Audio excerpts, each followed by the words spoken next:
శ్రీమాత్రే నమః. అందరికీ నమస్కారం అండి. Welcome back to our channel Srinivasa creations.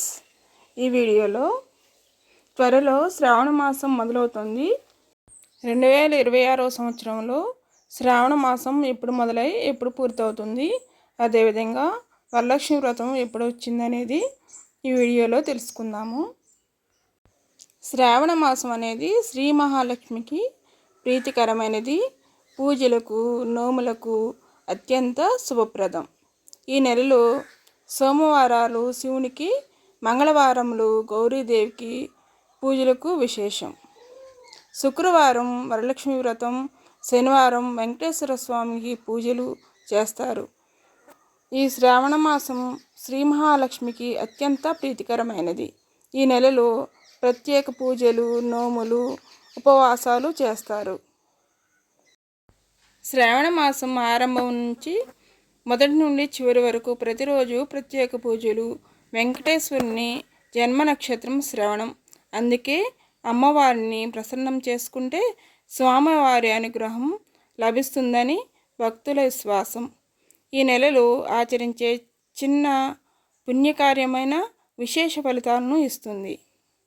దక్షిణాయనంలో విశేషమైన నెలల్లో ఒకటి శ్రావణ మాసం. శ్రావణ మాసం శివకేశవులకు భేదం లేకుండా పూజించే నెల ఇది.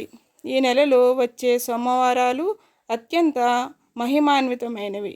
సాధారణంగా సోమవారం శివునికి ప్రత్యేకమైనది. శ్రావణ మాసంలో వచ్చే సోమవారం మరింత విశిష్టమైనది. ప్రతి సోమవారం రుద్రాభిషేకం, బిల్వార్చన చేస్తే శుభ ఫలితాలు పొందుతారు.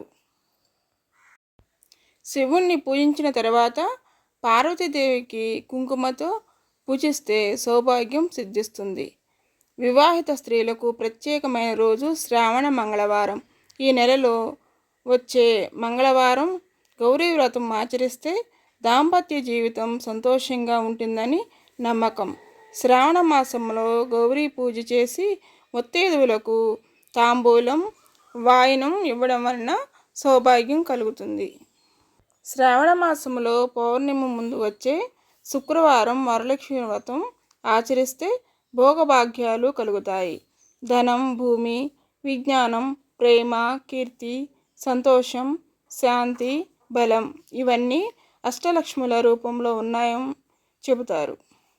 అందుకే శ్రావణ శుక్రవారం పూజ సౌభాగ్యాన్ని ఇస్తుంది. శ్రావణ మాసంలో వచ్చే సోమవారం, మంగళవారం, శుక్రవారమే కాదు శనివారం కూడా ప్రత్యేకమే.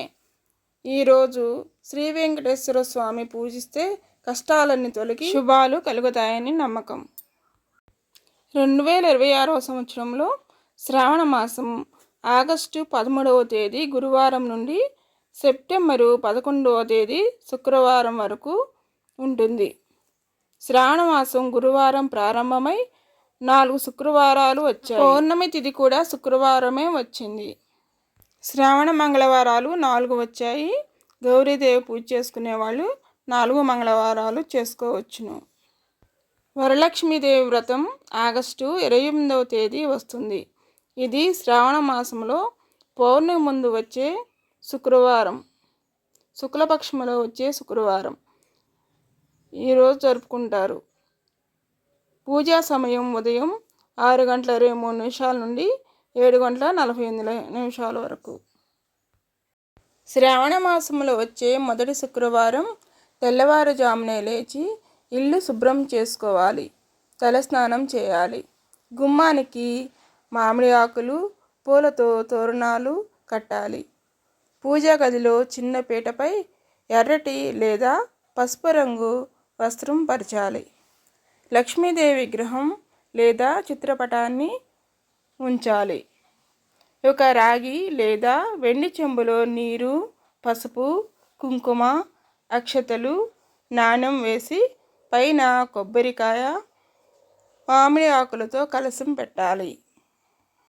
ముందుగా పూజ గణపతి పూజతో ప్రారంభించి అనంతరం లక్ష్మీదేవి అష్టోత్తర శతనామావళి లేదా లక్ష్మీ అష్టకం చదువుతూ తామరపూలు, గులాబీలు, కుంకుమతో పూజించాలి. ఈ పువ్వులు లేకపోయినా మీ దగ్గర ఉన్న మందారం పువ్వులు, జాజి పువ్వులు, ఏ పువ్వులతో అయినా అమ్మవారిని చక్కగా పూజించుకుంటే సరిపోతుంది. అమ్మవారికి నైవేద్యముగా పాలు, బియ్యం, బెల్లంతో చేసే క్షీరాన్నం, శనగపప్పు బెల్లంతో చేసే పూర్ణాలు, బియ్యపిండి బెల్లంతో చేసిన చలిమిడి లేదా పెసరపప్పు అంటే వడపప్పు లేదా చింతపండుతో చేసే పులిహోర, నిమ్మకాయతో చేసే పులిహోర అయినా నివేదన చేసుకోవచ్చు.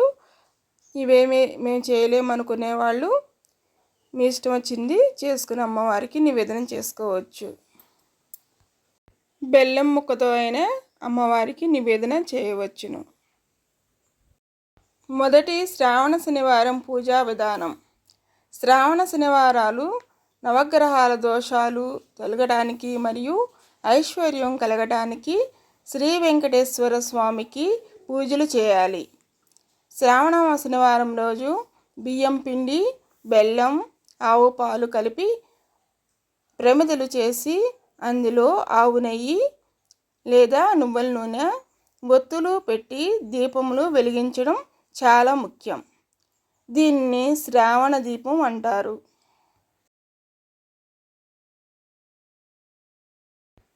ముందుగా తమలపాకు పెట్టి దానిపైన పిండి దీపాన్ని వెలిగించుకోవాలి. నేను చూపించిన విధముగా 7 దీపాలు చక్కగా ఈ విధంగా ప్రమిదలుగా చేసుకుని వెలిగించుకోవాలి. ఈ పిండి దీపాలంటే వెంకటేశ్వర స్వామికి ఎంతో ప్రీతికరం. 7 దీపాలు వెలిగించుకుంటే సరిపోతుంది. వెంకటేశ్వర స్వామి వారి పటానికి తులసిమాలలు, పూలమాలలు వేయాలి.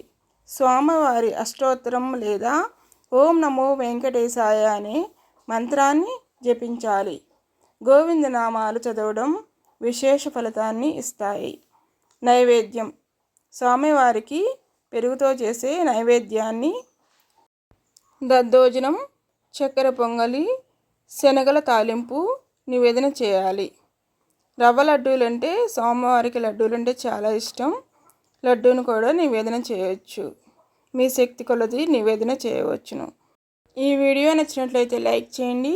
అలానే మన ఛానల్ని ఎవరైనా మొదటిగా చూస్తుంటే సబ్స్క్రైబ్ చేసుకోండి. హైప్ని ప్రెస్ చేయండి. మీ ఫ్రెండ్స్కి, మీ బంధువులకి షేర్ చేయండి. మళ్ళీ సరికొత్త వీడియోతో మళ్ళీ కలుసుకుందామండి. ఈ శ్రావణ మాసం మొత్తం చక్కగా ఈ విధంగా అమ్మవారి, స్వామివారి పూజలు చేసుకుని స్వామివారి, అమ్మవారి అనుగ్రహంతో అందరూ సుఖశాంతులతో అష్టైశ్వర్యాలతో ఉండాలి. Thank you for watching.